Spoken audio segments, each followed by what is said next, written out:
9:06, 8:06 en Canarias, cuarta hora de las mañanas de Radio Nacional de España de este viernes 27 de julio.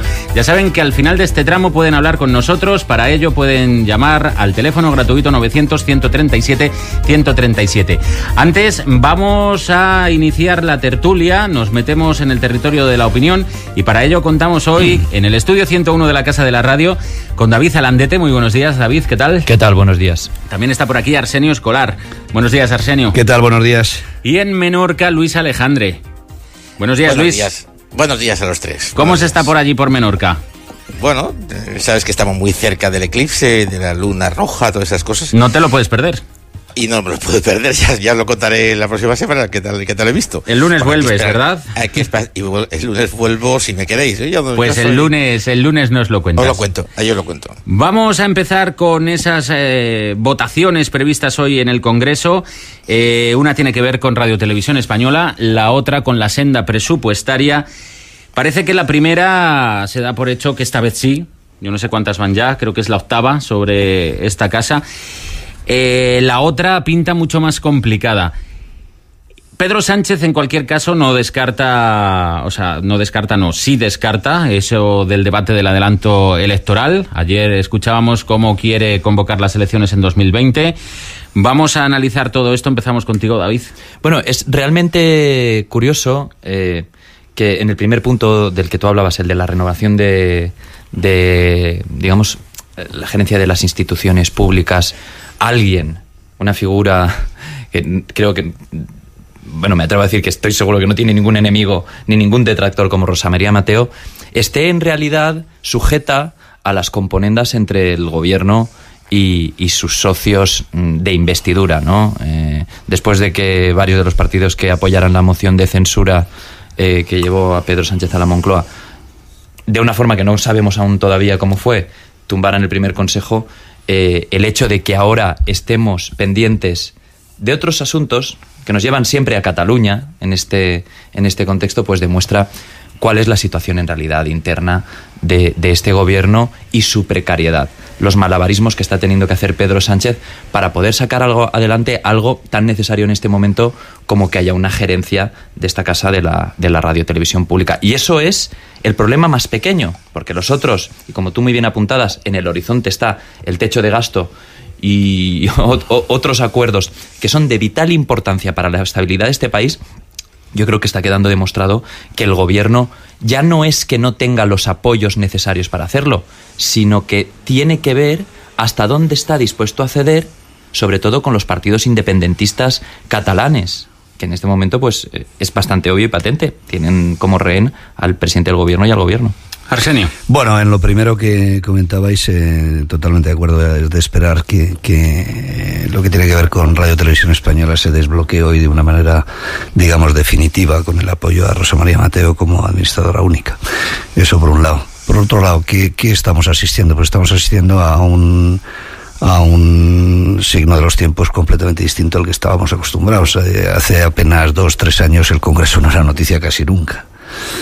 Ahora sí, ¿por qué? Porque estamos en una sociedad y en una sociedad política y en un sistema político muy fragmentado, donde la atomización del voto ha provocado que haya que hacer componendas, como en el buen sentido de componendas, negociar mucho cada tema que se lleva al Congreso de los Diputados, porque ni el primero más el segundo partido suman, ni el primero más el segundo y según quien sea el tercero suman, y todo eso lleva a unos ejercicios de geometrías variables complicadísimos, ¿no?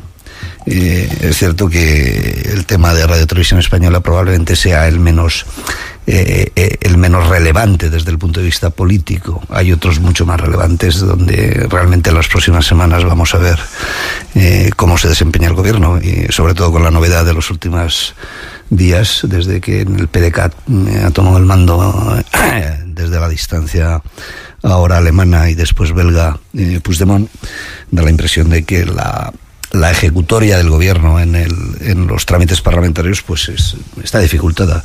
se ha puesto más difícil. A mí me llamó la atención ayer para bien, porque daba la impresión días pasados, el lunes, el martes, que en el gobierno empezaba a cundir una sensación de, no digo de desbandada, pero sí de dar por perdido el intento de mantener la legislatura, con las declaraciones que hizo primero la ministra portavoz, después algún otro miembro del Ejecutivo.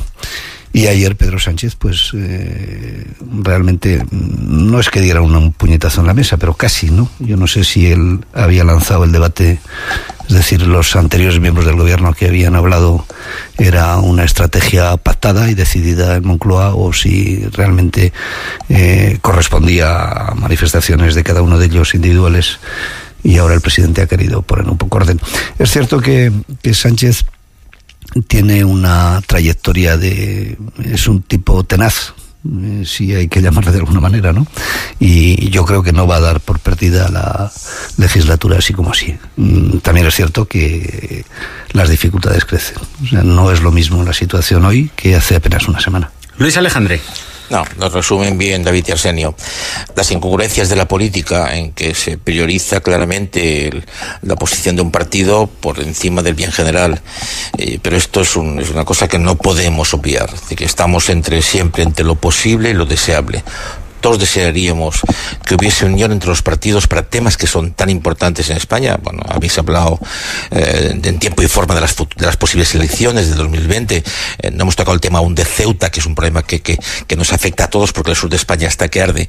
Y aquí quisiéramos nosotros, como deseable, el que hubiese unión entre los partidos. Pero lo posible luego es más complicado. Es complicado porque aún en estos momentos hay incertidumbre sobre lo que van a votar hoy los del PDeCAT. Y esto pone al gobierno en una situación muy incómoda siempre. Bueno, vamos a seguir con más asuntos. Vamos a hablar del PP. Antes vamos a saludar a Cuca Gamarra, es la nueva vicesecretaria de Política Social del Partido Popular. Cuca Gamarra, buenos días. Hola, muy buenos días, Javier. Enhorabuena por el nombramiento. Está casi en el círculo más estrecho de Pablo Casado. Bueno, pues muchísimas gracias. Yo creo que sobre todo pues el agradecimiento, porque es la oportunidad de trabajar y de trabajar en equipo y servir desde el Partido Popular y a las órdenes de Pablo Casado, pues a este gran país que nos necesita a todos, ¿no? ¿Va a estar usted en esa reunión de esta tarde con diputados y senadores en Génova? No, yo no voy a acudir a esa reunión, no he sido convocada y bueno, yo creo que es una reunión que tiene como motivo convocar a todos los diputados y senadores por parte del presidente. Usted es hasta ahora alcaldesa de Logroño. Soraya Sáenz de Santamaría sí tiene esa condición de diputada. ¿Sabe si ella va a estar? Pues lo desconozco, es una información que no la tengo. Usted apoyó a Soraya Sáenz de Santamaría en el proceso de primarias del PP. ¿Alguien podría decir que esto de la integración se ha quedado a medias? ¿Se puede hablar de fractura? Yo creo que no. Yo lo que creo que es el Congreso ya ocurrió hace una semana y lo más importante es que no hay tiempo que perder, y en ese sentido el Partido Popular pues estamos dando ese ejemplo de solidez, de unidad y de ponernos todos a trabajar, que es lo que yo creo que tenemos que hacer, ¿no?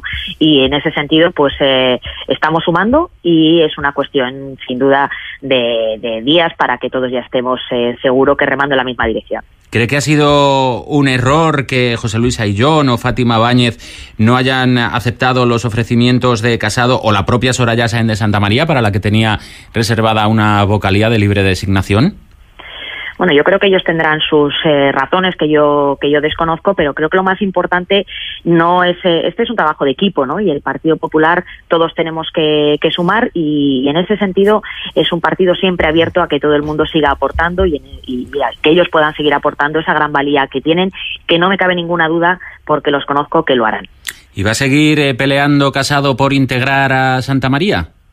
Pues seguro que sí, ¿no? Que yo creo que no se trata de pelear, sino que se trata sobre todo de que este es un partido al que todos queremos, un partido en el que todos hemos dado lo mejor de nosotros mismos, un partido que no tiene tiempo que perder, porque España no tiene tiempo que perder para seguir hacia adelante y para seguir siendo esa alternativa al Partido Socialista, y en ese sentido ese es el interés que todos defendemos y no me cabe ninguna duda que en ese trabajo pues vamos a estar todos juntos. ¿Y qué le parece a la ex vicepresidenta que usted haya aceptado? pues yo estoy convencida que lo entienden perfectamente y que saben que eso es bueno para el partido, ¿no? Lo importante de este congreso era algo que en la propia jornada del sábado quedó muy latente, se votara quien se votara. Se votaba Partido Popular y el objetivo luego era la unidad, eso lo reclamábamos todos. Y esa unidad que hemos estado reclamando durante todo este proceso y que todos los compromisarios pedíamos, pues es lo que tiene que fomentarse, ¿no? Y eso parte por la responsabilidad de todos, y en este sentido, y en lo que a mí compete, cuando el presidente Casado me ha planteado la posibilidad de integrarme en su equipo más directo y a partir de ahí sumar y trabajar todos juntos, pues mi responsabilidad además es hacerlo. Y es hacerlo para promover esa unidad en un proyecto que es conjunto, que es compartido y que no tiene ninguna fisura ni ninguna división. ¿Va a compatibilizar usted el cargo de alcaldesa con el cargo orgánico? Sí, lo voy a compatibilizar. Además, eso se lo trasladé al presidente cuando me lo planteó. Mi prioridad son los logroñeses, porque ellos me han votado, me han dado su confianza. Los alcaldes saben, y los concejales, lo que significa la confianza de los ciudadanos, de tus vecinos, cuando te votan en unas urnas y cuando tienes la responsabilidad de ser su alcalde o su concejal, y en ese sentido yo voy a seguir compatibilizándolo, como se ha hecho en otras ocasiones también por personas de mi partido que han tenido pues responsabilidades similares. ¿Están los mejores rodeando a Casado, Cuca Gamarra? Yo creo que los mejores estamos con él, pero sobre todo no sé si somos los mejores, pero queremos seguir contando con todos los mejores, con todo el talento que tiene este partido, con todo el talento que tiene la sociedad, porque el Partido Popular siempre ha sido un partido abierto. Y ser un partido abierto significa escuchar mucho, detectar a esas personas que quieren aportar y que quieren sumar a un proyecto que es muy amplio, que tiene una base social muy amplia, y no me cabe ninguna duda, porque además las muestras y los hechos están ahí, que lo importante es seguir sumando. Lo que sí que sé, porque tengo la suerte de conocerlos a todos, que los que formamos este equipo somos gente humilde y sencilla, que lo que nos gusta es dejarnos acompañar bien y en ese sentido hacer equipos todavía más grandes. Pablo Casado ha dicho que no piensa admitir ni una corriente interna ni etiquetas. ¿Qué pasa si afloran esas corrientes? Creo que lo más importante, y además el presidente Casado lo lleva diciendo desde el principio, es que aquí lo importante es el Partido Popular, y creo que acierta en lo que dice, y en esa línea es en la que todos nos vamos a alinear y vamos a seguir trabajando, porque lo que necesita España es un Partido Popular fuerte y unido. Y los militantes de este partido y los responsables políticos de este partido, si algo sabemos, es de la importancia de esa unidad y de esa fuerza, para que haya un liderazgo claro, y que ese liderazgo claro sea el que nos permita pues volver a liderar un proyecto ilusionante para España, y en ese sentido pues es en el que hay que sumar. Desde las diferencias que pueda haber, porque lógicamente en un partido que es el primer partido de España hay diferentes maneras de pensar, y la pluralidad siempre va a ser muy positiva, porque lo es y lo ha sido siempre, pero sin duda alguna desde la fortaleza de la unidad y desde un liderazgo que es el que elegimos entre todos, ¿no? Y eso es fundamental, y hay que saber respetarlo, y sobre todo hay que saber dejar que siga ese camino, ¿no? Pues Cuca Gamarra, vicesecretaria de Política Social del PP, enhorabuena por el nombramiento y muy buenos días. Pues muchísimas gracias a ustedes y muy buenos días a todos los oyentes. Hasta luego. Pues vamos a valorar todo lo que nos ha contado Cuca Gamarra y todo lo que está sucediendo desde hace unos días en el PP.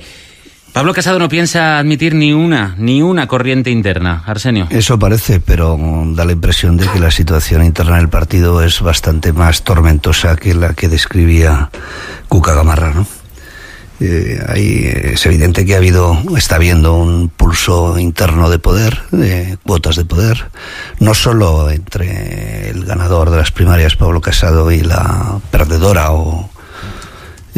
Soraya Sáez de Santamaría, sino también creo que todos estamos viendo la larga mano de María Dolores de Cospedal, colocando gente de su equipo que le apoyaron a ella en la primera parte de las primarias, cuando votaban los militantes,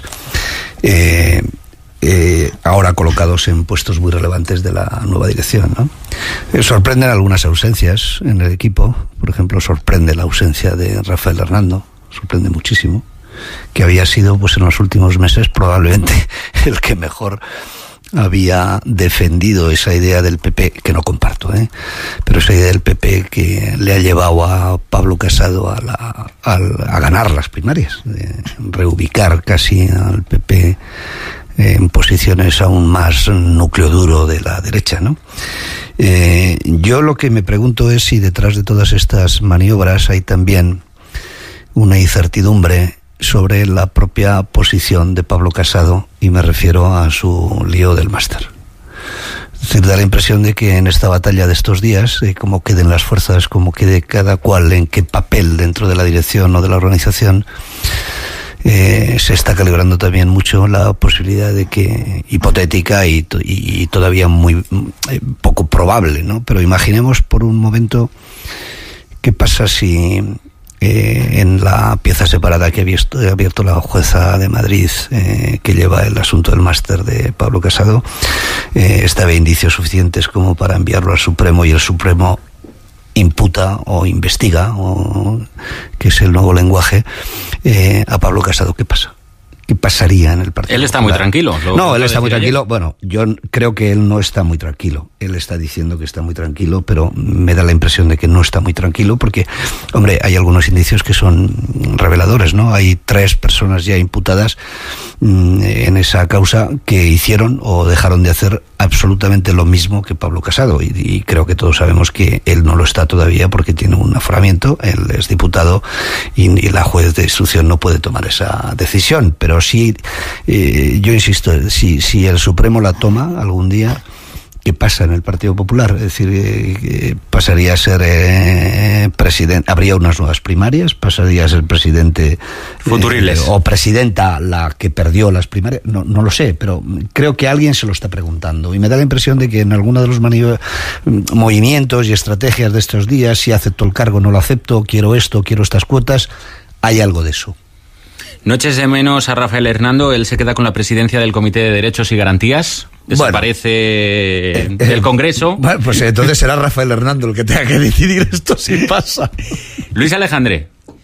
No, bueno, el análisis yo creo que lo habéis tocado bien. En el fondo yo diría lo primero que hay es un relevo generacional. Está bien claro, así que las cuotas salen. Ha salido Marta González, que es la cuota Feijóo, ha salido el número 2 de Cospedal, Toledo, Tirado, que releva Arenas, que eso para mí también es importante, y como decís, a Rafael Hernando le deja el Comité de Derechos y Garantías. Yo creo que todo esto lo va a explicar hoy en esa reunión con diputados y senadores, a los que tendrá que explicar por qué ha cambiado las portavocías.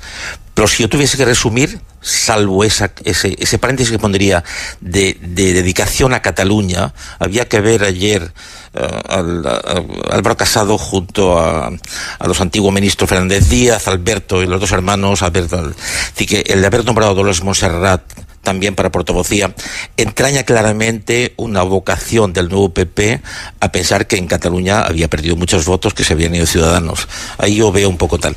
Pero en el fondo tuviese que resaltar, cuando cojo los nombres de todos los que han estado, Teodoro, la propia alcaldesa que habéis hablado antes, la que hizo un día de las Fuerzas Armadas en Logroño impresionante, y es una mujer que se lo agradeceremos los uniformados toda la vida. Yo creo que en el fondo lo que rige es un cambio generacional en el PP. Esto será bueno, será malo, pero cambio generacional indiscutiblemente. David, 2 hombres fuertes rodean a Pablo Casado. Teodoro García Egea, diputado murciano de Cieza, y Javier Maroto, un viejo conocido en las filas populares. Al final, la Secretaría General no ha ido para una mujer, nos han estado despistando todo el tiempo. Claro, sí, claro. Sí. Bueno, tampoco es que hubiera un compromiso firme de ello, ¿no? Ciertamente sí que en los demás partidos en los que ha habido renovación se ha dado al menos una paridad. Hemos vivido un año en el que las reivindicaciones del colectivo feminista y el colectivo femenino se han hecho escuchar y bueno, ha habido partidos que las han aceptado. Tampoco hay que ocultar que durante muchísimo tiempo 2 mujeres han tenido casi todo el poder en el Partido Popular: secretaria general María Dolores de Cospedal y vicepresidenta Soraya Sáenz de Santa María. Decía antes Arsenio, en su primera intervención, que estos son tiempos nuevos que no hemos visto nunca. Y yo creo que el hecho de que haya una guerra interna en el Partido Popular a este nivel, con estos nombres que estamos circulando, es la prueba de ello. Esto no se había visto nunca en el Partido Popular. Es una situación completamente novedosa. Y digo no se había visto porque nosotros como analistas, como periodistas, desde dentro llevamos años viendo ya esta guerra fría, a veces no tan fría, entre María Dolores de Cospedal 2 de mayo. y Soraya Sáenz de Santamaría. Exactamente, pero incluso se remonta muchísimo más Pero atrás. eso fue mucho ya más atrás, sí. la Sí, cúspide. se remonta muchísimo más atrás. Y a veces informábamos de ello, hablábamos de ello, se decía que sí, se decía que no, pero esa inquina ha quedado vista ahora.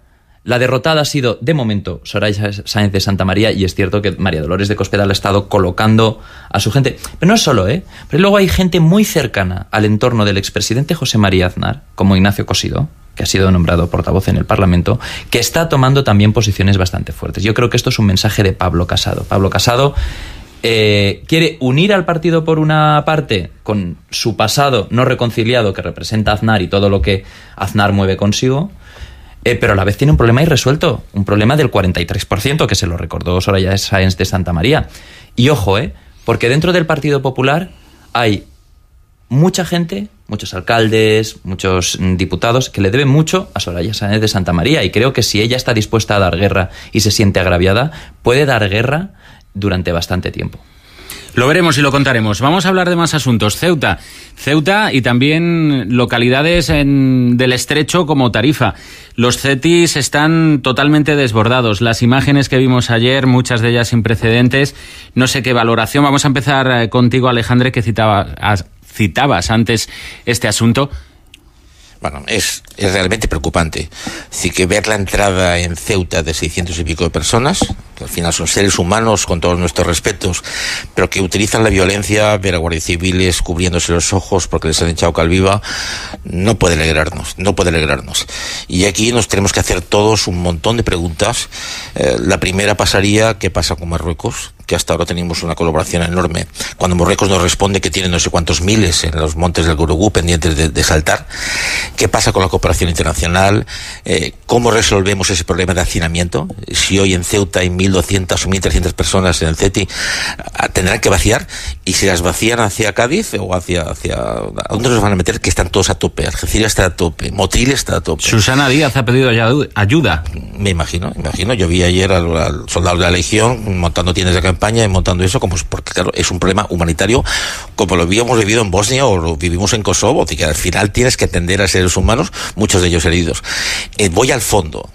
Yo no sé si los efectos llamada han sido perjudiciales, yo no sé si con Marruecos hemos roto cierto tipo de relaciones, quizá eso que el primer ministro nuestro no visitase al primer ministro marroquí como primera, no sé qué signos fallan en estos momentos para que todas las mafias canalicen claramente a los subsaharianos hacia nuestras fronteras.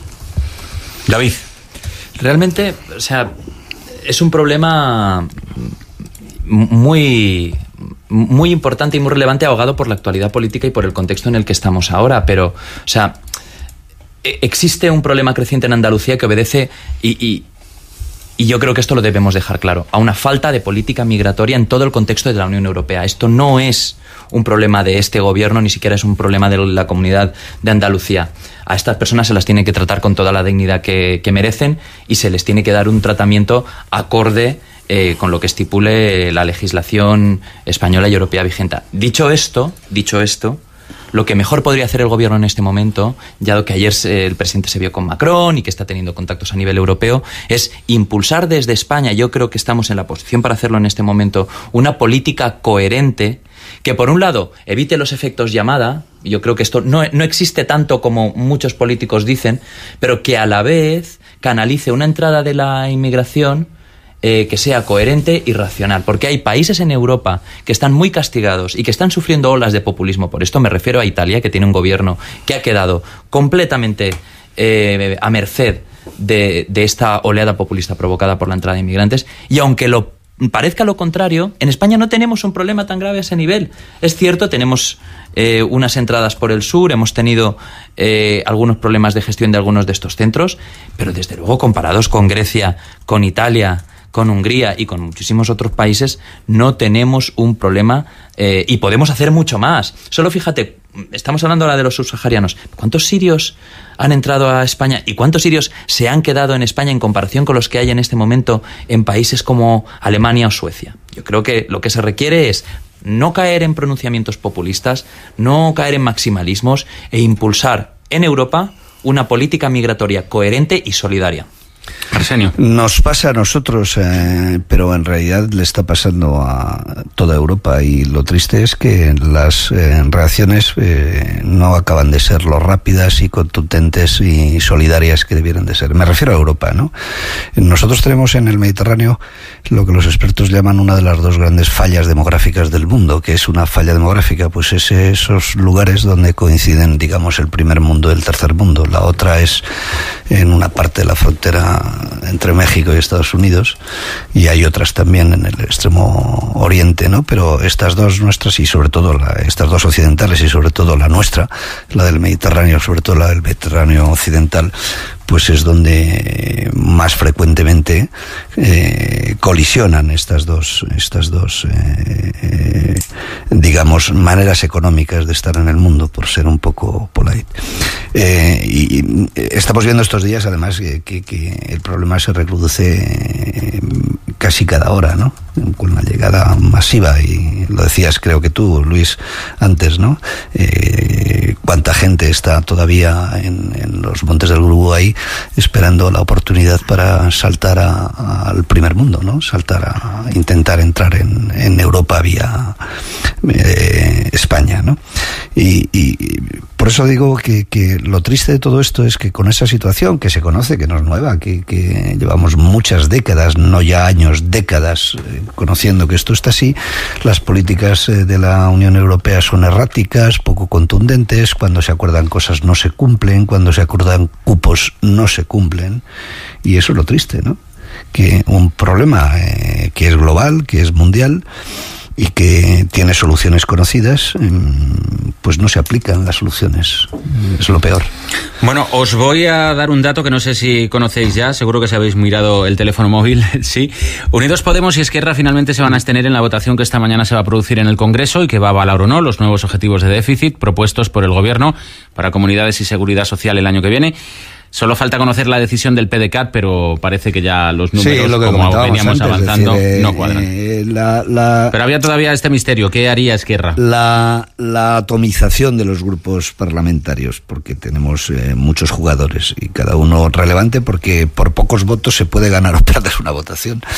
Bueno. Y luego las distintas políticas o estrategias que aplica cada uno, pues nos van a llevar a muchos momentos de incertidumbres parlamentarias como esta, ¿no? En este contexto, yo creo que cobra más relevancia las palabras del presidente del gobierno de ayer de que su intención es de que las elecciones sean en 2020, porque si ya estamos, o sea, yo entiendo y estoy completamente de acuerdo con Arsenio en que este es un nuevo tiempo, en que el Congreso es noticia, y eso es una buena noticia, es decir, que en el Congreso sucedan cosas, pero tú mismo lo has dicho, Esquerra Republicana, que hará el PDeCAT, estamos en manos de unos partidos que le están jugando un pulso al gobierno por la unidad territorial y la vigencia de la Constitución, que hace pensar que el problema no es el techo de gasto, el problema es otro, la independencia de Cataluña. Yo creo que eso de querer acabar la legislatura en 2020, muy optimista, ¿no? Bueno, lo veremos. Os voy a ir diciendo ya adiós. Antes quiero saber si sois de los que conducen con el móvil. No. A mí, ¿qué vais a decir por la radio? Nadie se acusa, y mucho menos en público. Es que eres un temerario. ¿Con el móvil en la mano o con el móvil cerca? Con el móvil en la mano, mirando el móvil, escribiendo WhatsApp, lo que sea. No. Y no lo recomendamos, ¿no? Bueno, pues no hay que hacerlo, que no ya hacerlo, ¿no? El fiscal de tráfico ayer empezaba a dar un toque, pueden llegar luego sorpresas en forma de 4 años de cárcel. Tú tampoco, ¿verdad, Luis Alejandre? No cuesta nada sentarse en el coche, casi se pone en el cinturón y apaga el móvil. ¿Os vais a ir hoy? Como recoge mensajes... y como recoge mensajes, el móvil ya te ayuda bastante cuando vuelves a enchufarlo otra vez. Bueno, pues si os vais hoy, como muchos españoles, por ahí de vacaciones, pues no cojáis el móvil. Recomendación: no coger el móvil, no tocar el móvil. Antes era si bebes no conduzcas, ahora es si bebes no... Sí, es un factor de peligro, sí, es evidente. Si whatsappeas no conduzcas. David Zelandete, Arsenio Escolar, Luis Alejandre, muchísimas gracias. Hasta la próxima. Hasta la próxima. Chao.